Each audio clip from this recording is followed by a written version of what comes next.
Nossas saudações fraternas a todos vocês que nos assistem. Hoje é dia do quadro Reflexões de A a Z, cujas temáticas passam pela letra F. Fobias, fuga e fraude serão destacadas.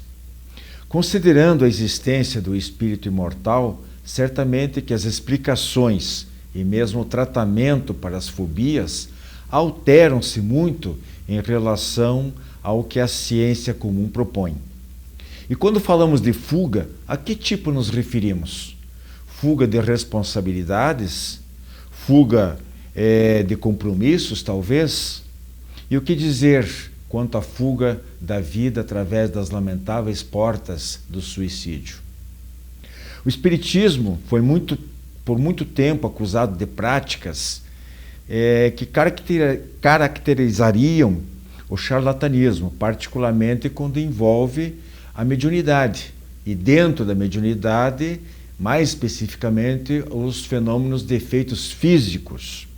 Muita gente foi perseguida, foi caluniada, foi denunciada, foi acusada injustamente.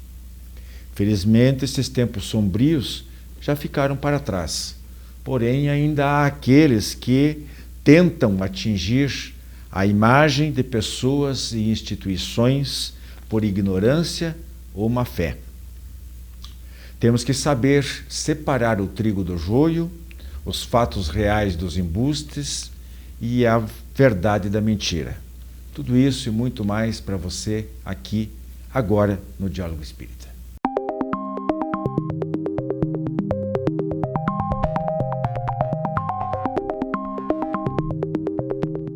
Prezados amigos, nosso quadro de hoje é Reflexões de A a Z, como eu falei lá na nossa voz.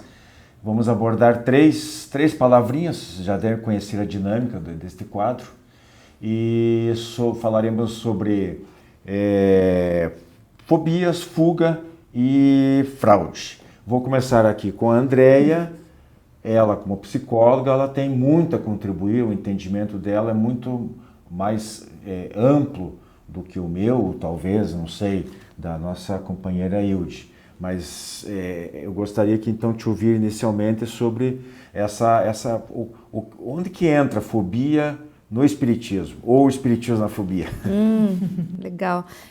Vamos então falar de duas definições, né? A primeira definição que a gente entende na psicologia, a fobia ela é considerada um sentimento muito forte ligado a medo. Então é como se fosse num grau de medo, a fobia é um medo muito forte, é um medo exagerado, né? Há pessoas que desenvolvem fobias porque vivenciaram situações nessa vida e passam então a interpretar aquela nova situação como ameaçadora à sua vida, ao seu estado de saúde, tanto mental quanto físico. Então, por exemplo, o pânico, ele tem aspectos fóbicos também, né? O transtorno do pânico, porque a pessoa desenvolve um medo muito grande de morrer. Então, o coração começa a acelerar, ela tem taquicardia e ela começa a interpretar aquilo como um sinal de que ela vai morrer. Então, ela fica com uma fobia muito acentuada de morrer. E existem as fobias específicas, que são as várias fobias, né? Que a gente sabe que tem inúmeras, fobias de andar de carro, fobia de dirigir, fobia de avião, fobia de elevador, claustrofobia, ou lugares fechados, fobia de lugar aberto. Então, a fobia é um sentimento que gera muito transtorno mental para aquele indivíduo. Se tiver num nível muito exagerado, a pessoa quase não consegue fazer muita coisa. Ela precisa buscar ajuda especializada, né? Porque ela não consegue ir ao trabalho, em casa ela tem dificuldades, então isso vai gerando aspectos na vida dela. No ponto de vista espiritual, a Joana de Ângeles, ela traz muito a questão da fobia com as reminiscências passadas daqueles traumas sofridos em vidas passadas. Então vamos supor que a pessoa tenha tido uma morte violenta e na vida atual ela desenvolve uma fobia sem muita explicação com relação àquele estímulo lá que foi o causador da morte, né? A pessoa, por exemplo, pode ter passado por uma situação de ter ficado presa num lugar muito fechado. Então, ela na vida atual, ela passa a sentir uma fobia com elevador, por exemplo, ou dentro do avião, ou se ela sofreu uma morte causada por um acidente, por exemplo, ela pode desenvolver. Deixa eu te fazer uma pergunta, André. Nesse caso, o espiritismo, como é que ele pode ajudar? Porque tem alguma, fora a terapia de vidas passadas, por exemplo, que ajuda a mexer nisso aí, a gente não tem tempo para entrar em detalhes, mas assim, ou apenas é uma maneira de a gente entender que tem uma conotação de reencarnatória, digamos assim, um fator reencarnatório aí, pronto. O espiritismo pode ajudar nas fobias? O espiritismo vai ajudar muito, primeiro pela compreensão, né, que a gente tem no geral, que é entender que agora, nesse momento, Deus me permitiu que eu viesse para essa vida sem a lembrança daquilo que me causou o trauma. E agora, nesse momento, eu posso seguir minha vida em frente. Então, eu vou libertando daquele medo excessivo, entendendo que agora, nesse momento, eu não estou correndo aquele risco, que já passou, que aquilo foi passado. E eu estou tendo novas oportunidades de seguir em frente.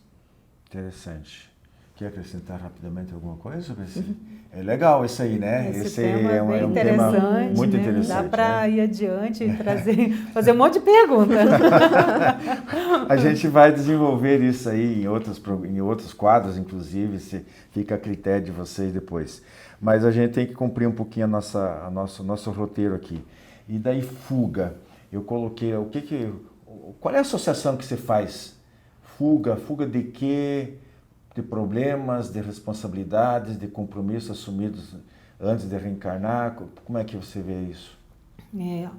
Trazendo para a doutrina espírita, né, quando nós falamos de fuga, e também independente de ser espírita, mas nós temos várias situações, como você citou, que trazem essa questão da fuga. As fugas internas, as fugas externas, nós fugimos muitas vezes das nossas responsabilidades, diante até mesmo das pequenas coisas do nosso lar, do convívio social, e fugimos da nossa responsabilidade para conosco, dos projetos, das responsabilidades assumidas antes de aqui chegarmos. Então, muitas situações acontecem e nós nos desviamos e acabamos fugindo daquilo que nós nos comprometemos. Às vezes nós fugimos até tem a ver, eu acredito, né, Andréia, com isso que você falou, com a fobia, que muitas vezes assim, aquele medo de seguir adiante, de sair daquele conforto, de você estar ali numa situação cômoda, e que para tomar uma atitude, tomar uma decisão, ou qualquer situação, até um convite que chegue para nós, por essa questão como você trouxe, que eu acho que está muito relacionada, né? Nós fugimos, nós negamos, né? E não queremos nos expor. Mas também tem aquela outra questão, né? A irresponsabilidade diante dos fatos que nós assumimos, diante das situações, da programação que nós participamos e quantas vezes nós fugimos. E a doutrina espírita, se nós estamos abertos à compreensão, ao estudo, vai nos auxiliar para que a gente consiga essa força que nós necessitamos, o amparo, sabemos que estamos todos amparados, para seguir adiante, independente da situação que nos chegue, nós sabemos que todos nós, se aquela situação bateu na nossa porta, é porque nós somos capazes de resolvê-la. E não tem por que fugir, né? Enfrentar a situação. Mas é de cada um, né? Muitas vezes é mais fácil para uns fugir do compromisso, de uma responsabilidade, né? De estar até mesmo com a família, no trabalho, na casa espírita, a vida social em si, né? Exatamente, são várias áreas que nós somos requisitados para atuar. E aí, em espiritismo em particular, é muito comum isso. A pessoa às vezes chega de alguma maneira através de um livro espírita ou de um programa como esse, ou foi convidado por um amigo, um parente para ir à casa espírita, ela ouve uma palestra, recebe a fluidoterapia, o passe, né? Gosta muito, se encanta, acha muito bonito falar de Jesus, do Evangelho, de exemplificação e tal, mas é aquele fogo de palha, é só no primeiro momento. E daí quando ela começa a ver que ela tem que apresentar dar um retorno para isso aí, porque a doutrina não é que ninguém cobra comportamento, ninguém vai cobrar que ela faça isso, faça aquilo, né? Vai sempre ser respeitado o livre-arbítrio, mas à medida que ela começa a entender a doutrina, e aí ela faz isso, ela diz, não, né? Não tenho tempo, eu vou deixar para mais tarde. Não estou preparado. É um problema sério. Ela vai vir e mexe, vai dar volta e vai acabar voltando. E aí a gente comentou, acho que um programa recente, aquela história de ser pela dor ou pelo amor. Né? Então, se ela teve a oportunidade, recebeu a oportunidade de trabalhar, de ser útil, de cooperar, e ela rejeita, talvez da próxima vez ela chegue numa situação diferente. Talvez seja uma enfermidade, um problema familiar, como a Ilde colocou. Então, vamos tentar fazer pelo amor, viu, gente? Vale a pena, vale investir, porque é muito gratificante. Não vamos esperar a dor apertar, o aguilhão da dor nos acicatar em alguma parte da nossa alma para nos despertar para essas responsabilidades. Bom, e a terceira é sobre fraude. E aí, Andréa, começo contigo. Bem, aqui a gente vai falar um pouquinho da fraude no sentido de fenômenos mediúnicos, não é?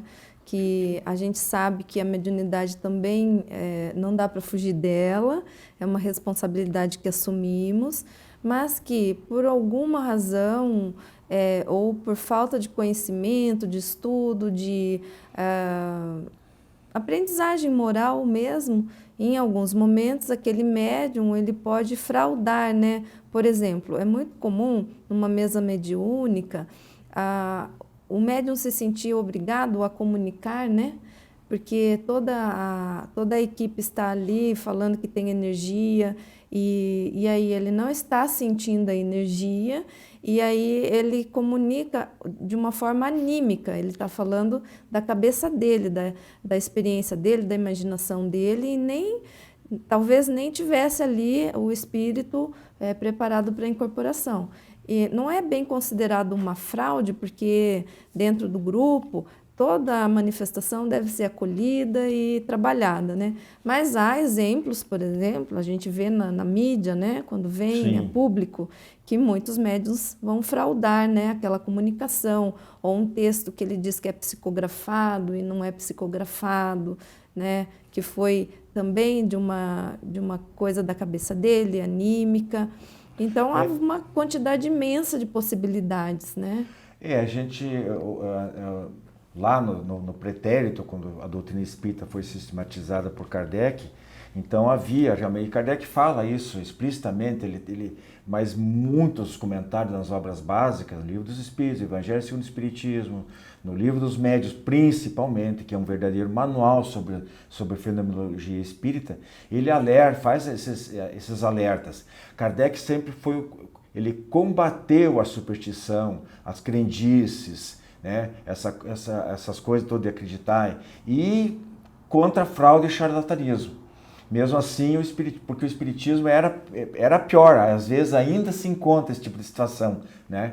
Onde o espiritismo é confundido com magia mesmo, de mágico, né? Não, isso aí é mágico, o mágico também faz.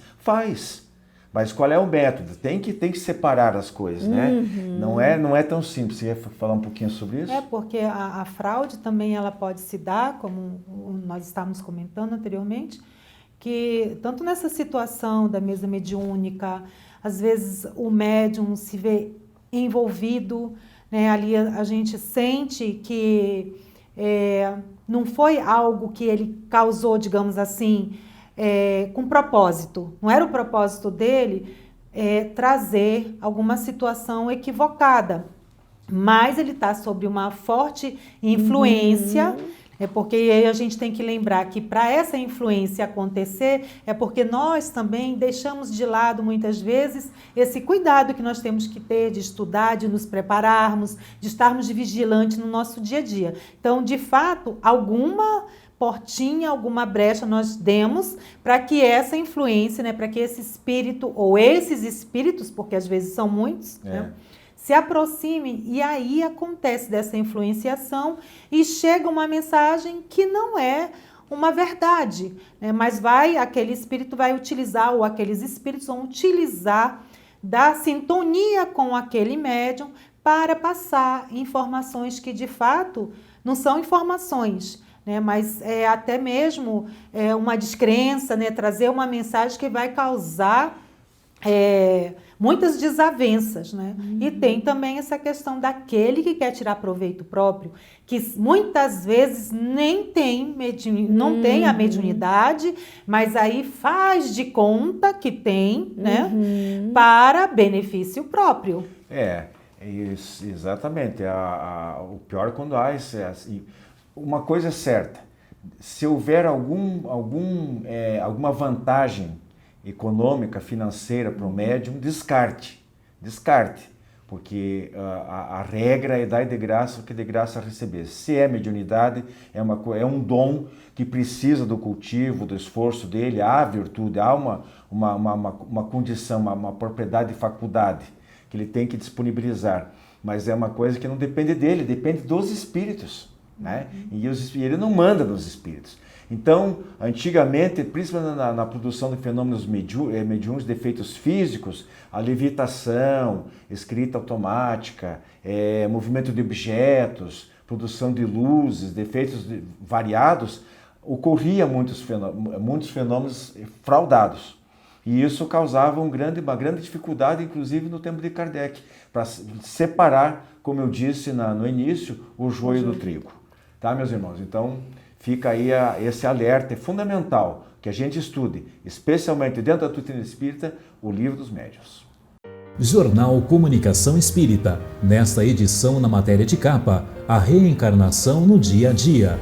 Em Palavra dos Espíritos e dos Espíritas, o fluido e o corpo vital. Em perguntas e respostas, dupla ou múltipla personalidade.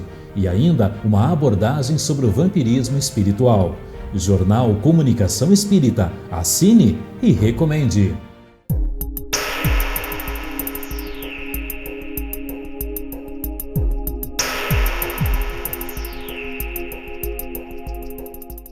Queridos irmãos, no quadro de hoje da presença literária, eu vou dar minha dica de leitura para vocês de livro psicografado. O livro chama-se Amanhecer de uma Nova Era. Esse livro tem 240 páginas e foi editado em 2012. Ele é psicografado por Divaldo Franco. É um orador, um dos mais conhecidos, médium,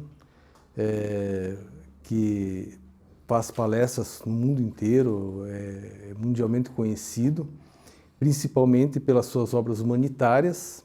Ele já psicografou mais de 200 livros, todos eles com os recursos gerados revertidos para essas obras sociais.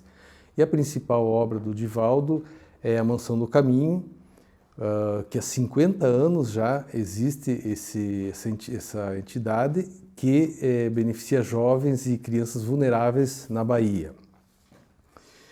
E ele psicografou esse livro que foi ditado pelo espírito Manuel Filomeno de Miranda, que viveu na década de 1914, e ele foi, numa ocasião, curado por um médium de uma doença grave da qual ele tinha sido acometido.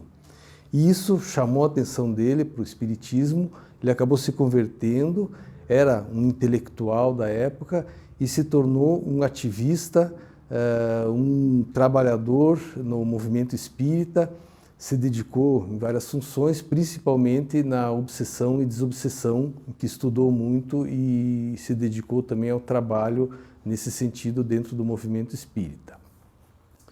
Neste livro, Amanhecer de uma Nova Era, Manuel Filomeno, já em 2012, ele já nos coloca do plano espiritual como que está sendo tratada a transição planetária.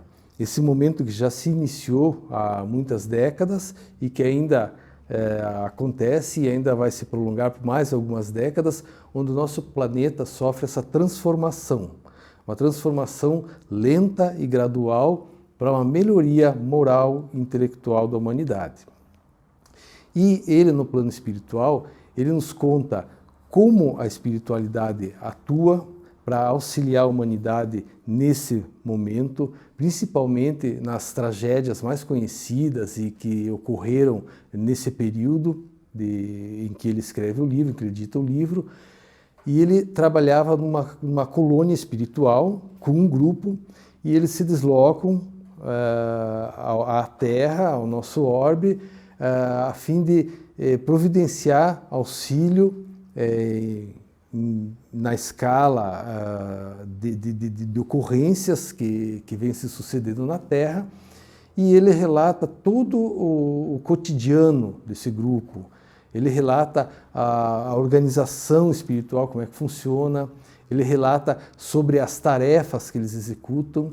Então é um livro muito rico no entendimento da nossa conexão com a espiritualidade, que muitas vezes nem percebemos, porém, através de Deus, nessa grande obra de Jesus Cristo, há inúmeros, incontáveis trabalhadores no bem que em todos os momentos estão atuando na obra de Jesus em prol da proteção, em prol do encaminhamento e do auxílio a essa nossa humanidade. Então, queridos irmãos, esse livro que eu estou indicando, ele é um livro esclarecedor no sentido do momento que vivemos e da conexão do plano espiritual com o nosso plano material, o auxílio e a forma como isso acontece. Esse livro tem uma continuação, que numa outra ocasião eu posso trazer também e falar para vocês. É uma leitura muito agradável e muito esclarecedora também. Como dizia o meu professor de literatura, Paulo, não morram sem ler esse livro. A Associação de Divulgadores do Espiritismo do Paraná precisa de você para manter no ar este programa. Faça contato pelo e-mail adpr@adpr.org.br ou pelo WhatsApp 41 98 777 2201 e obtenha mais detalhes. Além de doações avulsas, você pode colaborar veiculando anúncios publicitários como forma de apoio cultural. Divulgue o seu produto ou serviço para toda a região metropolitana de Curitiba, com alcance nacional, pelo nosso canal no YouTube. Os valores dos anúncios são incríveis, muito abaixo dos praticados no mercado. Informe-se. Ajude você também a fazer o diálogo espírita cada vez melhor.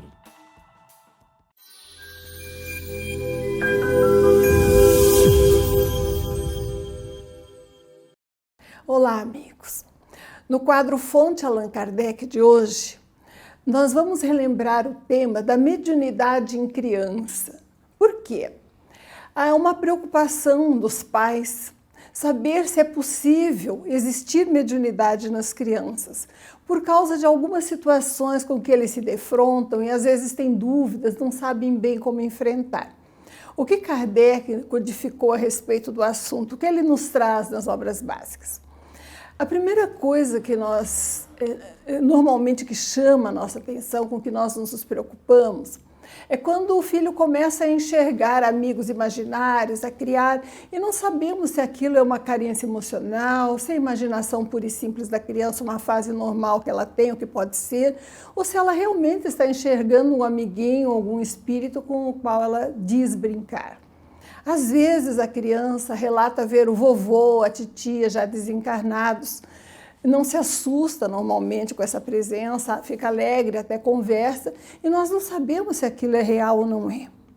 E nas situações mais difíceis, muitas vezes o nosso filho acorda de madrugada com terror noturno, gritando, tem pesadelos frequentes, diz que alguém está correndo atrás dele, quer pegá-lo, parece perturbado, o ambiente espiritual às vezes não parece bom e nós não sabemos se aquilo é imaginação ou não.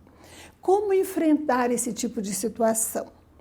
Em primeiro lugar, a doutrina espírita nos ensina que os nossos filhos são espíritos antigos.